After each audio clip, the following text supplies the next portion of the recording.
We begin with the Troubleshooters report that led to some changes at Coastal Bend College. Well, there was also a state investigation, Sonia, and grievances filed by a former administrator. Now, 5 administrative positions, including college president, are turning over.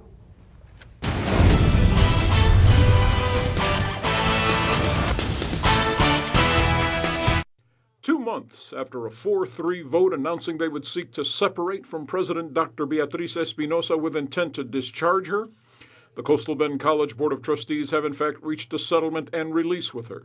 This was a result of a lengthy executive session at the board's meeting Tuesday, June 18th.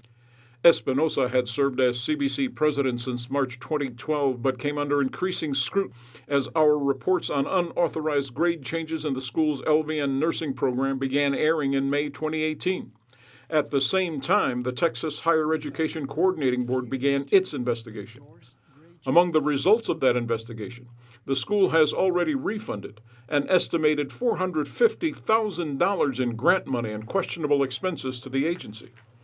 Perhaps most telling about the agency's findings was a comment by Commissioner Raymond Paredes, who praised the credibility of Mark Pale, who led the investigation. I take it very seriously when he said to me, as he said to the board a few moments ago, that in 30 years of practicing, he has not seen a circumstance as troubling as this one. And I have a high level of confidence in his comments and his findings. Also out at CBC, according to a source, Dean of Workforce Training Julia Garcia, Espinosa's sister and director of the college's Pleasanton campus. Her contract was not renewed in April, as we reported, nor was the contract of Vice President of Strategic Planning and Administration, Shannon McCarran. Executive Dean of Student Services, Lupe Ganceres, and Assistant Dean of Workforce, Noemi Aguilar, voluntarily retired. A source also tells the Troubleshooters all current contracts expired August 31st. As the board searches for the school's next president, Dr. Carrie DeAtley is serving as interim president.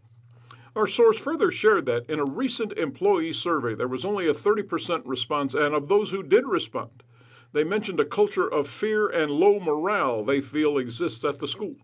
Yet at the same time, our source shared that many former employees who worked under Espinosa's leadership were now reapplying for their positions.